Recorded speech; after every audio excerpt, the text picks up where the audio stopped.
Welcome back. You're watching NewsX. I'm Uday Pratap Singh. Amongst Prime Minister Narendra Modi's austerity appeal to all Indians has been asking them to stop buying gold for a year. We're going to understand why this appeal has been made over the next 30 minutes. In the first part, let's talk about global spot prices for gold.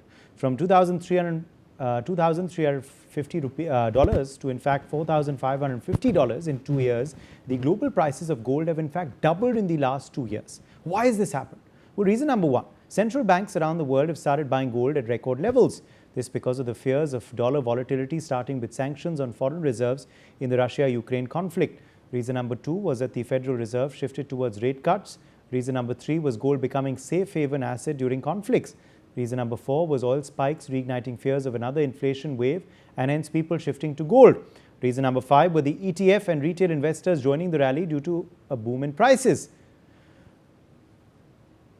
Yogendra Kapoor, senior economist, is joining us live. Yogendra, we've seen, of course, this significant rise in the prices of gold. What has caused this?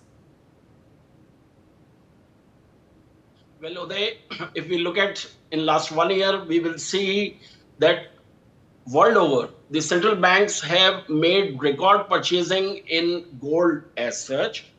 And this is primarily to ensure that the dependency on the US dollar is reduced over a period of time. Now, what I see in the PM's statement, specifically when he says that Indians should postpone their purchasing of gold imports for a year, or they should postpone their foreign travel, I would say that it's a mix of three aspects. One is when the PM says this, it's there's an element of caution, which basically means that the people will have to be ready for an inevitable price increase in the pricing of the oil.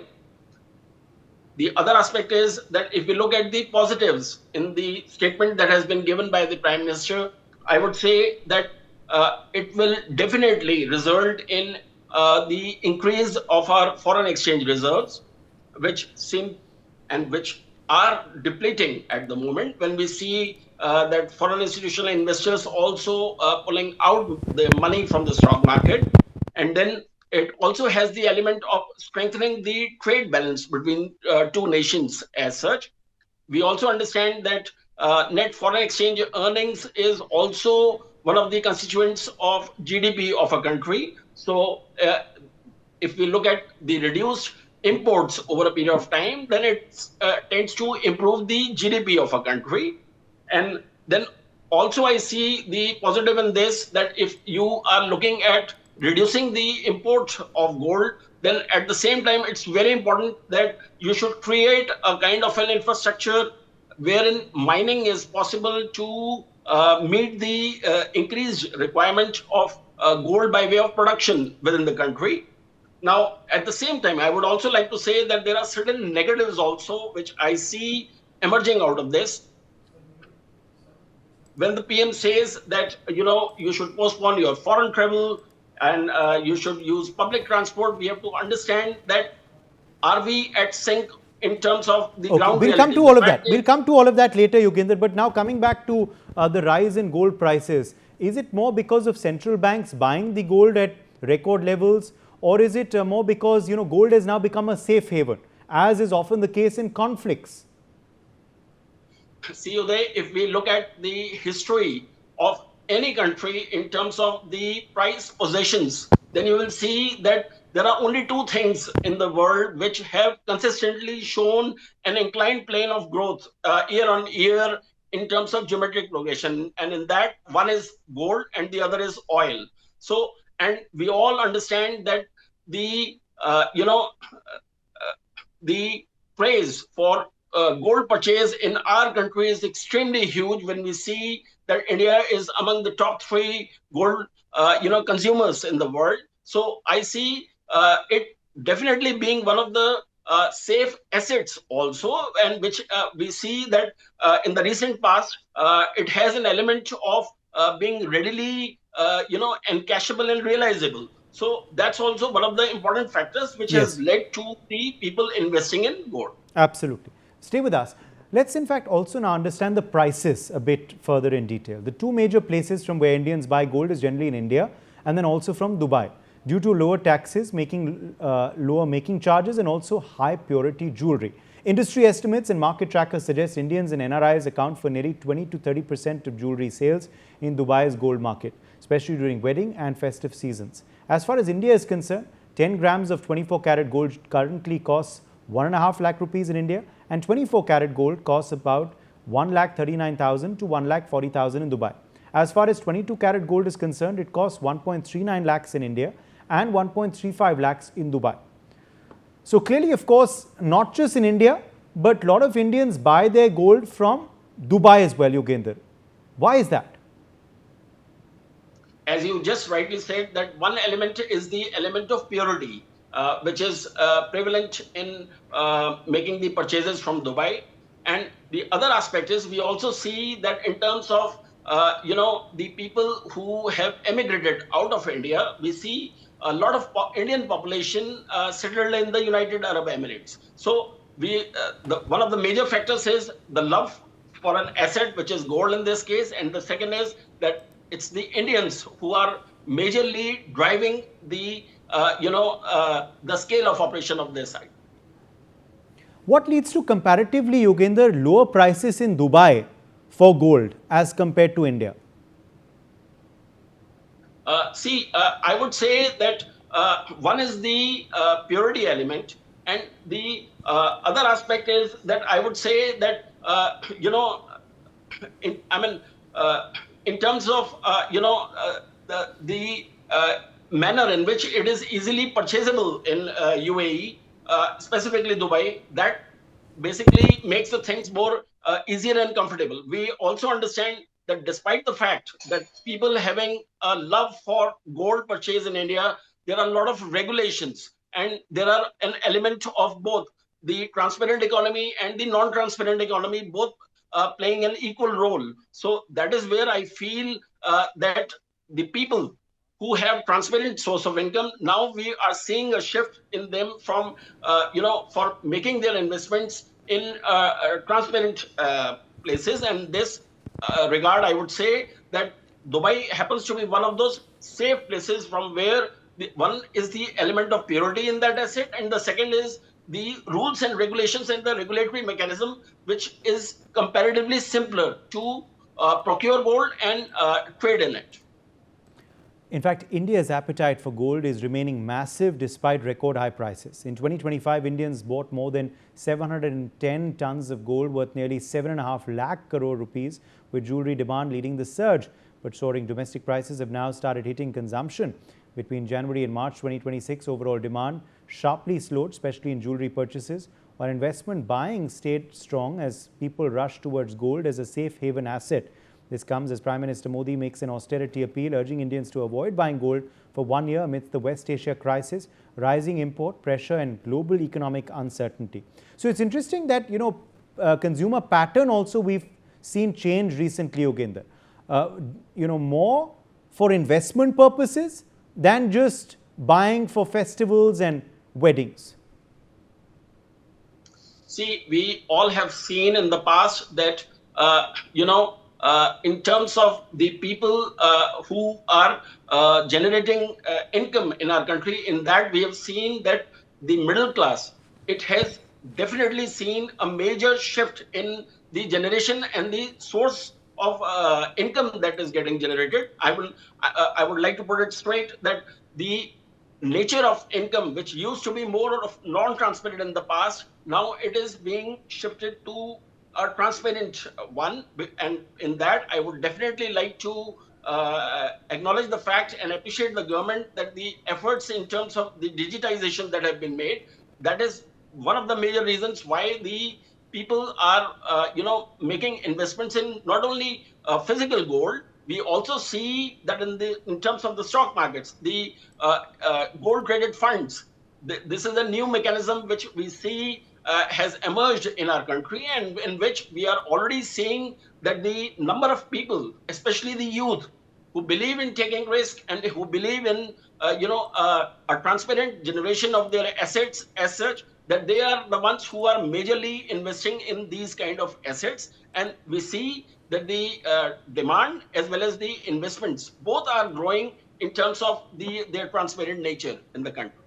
All right. In fact, let me also ask you, Yoginder, about these rise in prices. Do you believe they have curtailed jewelry purchases for just routine buying like festivals? Is that something you're observing in the last quarter, in the last 4 months or so in particular? Absolutely. I think we all have seen that the kind of unprecedented increase in gold and silver that the country has seen in the last 4 months. And yes, it was also an alarm bell as such, wherein the people were being cautioned as well that this is not here to stay for a long period, and they need to be very, very cautious in terms of their investments in these assets. And as I see, in terms of the long-term horizon, I would still bet on it that gold remains one of the strong assets in terms of investments in our country. And I definitely see year-on-year growth in double digits in that, even as of now as well. All right. In fact, let me quickly address some more news coming in. India is one of the world's biggest gold consumers, but produces almost no gold of its own. The country remains outside the global top 50 producers, mining barely 1 to 2 tons annually, while China alone produces nearly 380 tons every year. This huge gap makes India heavily dependent on imports, increasing pressure on foreign reserves whenever gold demand surges. That is also why Prime Minister Modi's austerity appeal to pause gold buying for 1 year carries major economic significance during the ongoing West Asia crisis. Now, India, meanwhile, is the world's second largest gold consumer after China, with annual demand ranging between 710 and 800 tons. China remains number one at around 820 tons, but unlike India, it also leads global gold production.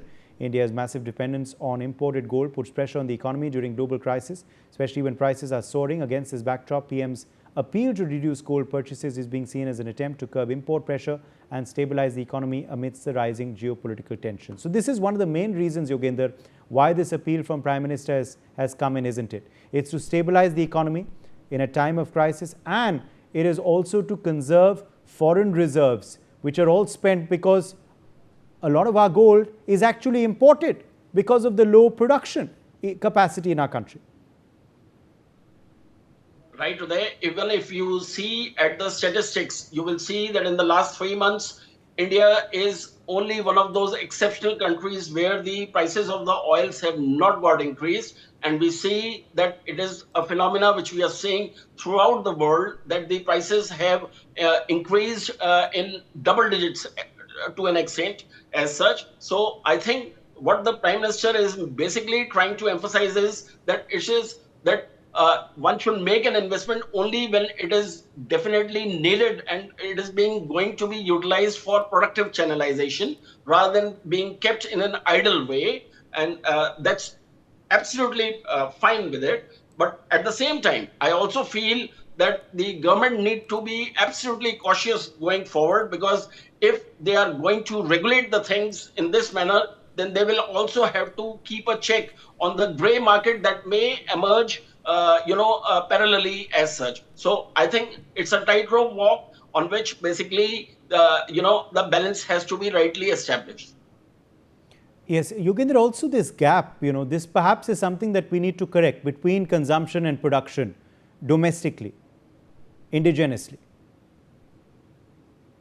Right. You see, Uday, I would say that here I would definitely like to emphasize one fact, that in the last 4 months, as we just discussed, we have seen that the prices of the silver had increased significantly. I mean, in unimaginable terms, that it literally tripled in last 4 months. But then you see, in terms of if we look at on the ground, that what are businesses which were basically using silver, silver we understand is being used in EV industry. So likewise, if we see, has the growth in the businesses also taken place in that manner? The answer is no. So the point is, we definitely see that there is a mismatch between production and consumption. And here lies the fact that the government needs to be absolutely cautious that, wherever you see that these kind of things exist, then there is an element of parallel economy also, getting or taking shape as such. So I see, we all understand that if we look at India, India is largely a consumption-based economy, where we see that more than 60% of the composition or share of our GDP, it comes out of consumption. So the point is, I see that the people did and have become cautious as such, because they are seeing that there are job losses taking place on account of AI and other aspects. So they are keeping a check on their purchasing as well, and that's definitely resulting in reduced consumption. So the point is that I think it's important over here that the government and the industry need to play a very important role, because in case we need to ensure that our production levels don't fall, then it's important that the industry needs to invest in research and development, so that our products also become competitive, not only for the domestic sector but for the international markets that we are looking forward to in terms of our penetration. So that's how we will see that the balance between production and consumption will be able to match. All right, more news, in fact, that we're tracking as well this hour. India's gold obsession is now shaping the global market itself. In 2025 alone, Indians purchased more than 710 tons of gold worth over 7.5 lakh crore rupees, accounting for nearly 14 to 16% of total global gold demand. In simple terms, 1 out of every 6 to 7 tons of gold sold anywhere in the world ends up in India. Despite producing barely 1 to 2 tons domestically, India remains the world's second largest gold consumer, making the country heavily dependent on imports. This massive demand becomes even more critical at a time when global gold prices have nearly doubled in just 2 years due to wars, inflation, fears, oil shocks and central bank buying. As tensions rise in West Asia and economic uncertainty deepens, Prime Minister Modi's austerity appeal asking Indians to avoid buying gold for 1 year is being viewed as an attempt to reduce import pressure, protect foreign exchange reserves and ease strain on the economy. The challenge, however, is cultural as much as economic. Gold in India is not just an investment, it is tied to weddings, festivals, family savings and social status. Even as jewelry demand slows because of record prices, investment demand continues rising as Indians increasingly treat gold as the safest asset during global instability. So if we look at the global consumption pattern, Yogendra, India ranks very high in being amongst the top global consumers of gold.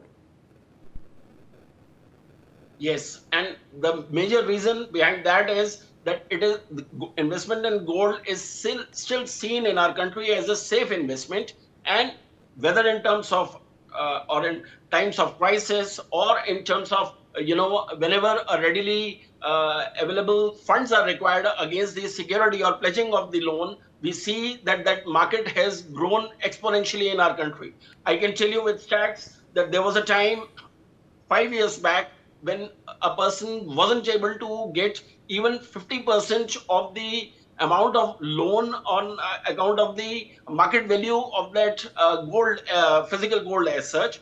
And today we are seeing that the amount that one is able to borrow, it has increased to over 75% in terms of the market valuation of gold in our country. So you can imagine from that perspective that how strongly the Indians or the people who are lending the money, they see it as an asset. Yes. Also, Yogendra, the appeal by PM, this is something which in India is a bit of a cultural phenomena, the buying of gold for festivals, for weddings. It's like a custom. So it will take time, but hopefully Indians will respond to this appeal by PM. He's not saying postpone it forever. He's merely asking for 1 year's time. Definitely, Uday. And as I just said, that we are seeing a changing pattern of investment in gold as well. Now, it's not only the physical gold, it is also the investment in gold in stock markets through the traded funds, where the people have, a level of confidence that has got developed. So I see that this demand is here to stay. And with the growing number of Indians who we see that over a period of time, they are coming out of poverty and moving towards better and greater horizons, I see that it will only remain consistent in terms of the growth of this sector. All right. Meanwhile, India's rising gold imports are now becoming a major economic concern. The country's gold import bill has more than doubled in just 4 years, from $35 billion in 22-23 to nearly $72 billion in 25-26. That single commodity now accounts for more than 10% of India's total foreign exchange reserves, which currently stand at around $690 billion. The surge reflects India's massive dependence on imported gold, despite being one of the world's largest consumers and one of the smallest producers. Every spike in global gold prices directly increases pressure on India's dollar reserves and trade balance. This is the larger backdrop behind PM Modi's austerity appeal, asking Indians to avoid buying gold for 1 year amidst the escalating West Asia crisis. With oil prices rising, geopolitical tensions deepening and global markets turning volatile, the government appears focused on conserving foreign exchange reserves and reducing non-essential imports. Yogendra Kapoor continues to be with us live on this big story. Yogendra, we've seen imports of gold rising, in fact, over the last few years as well.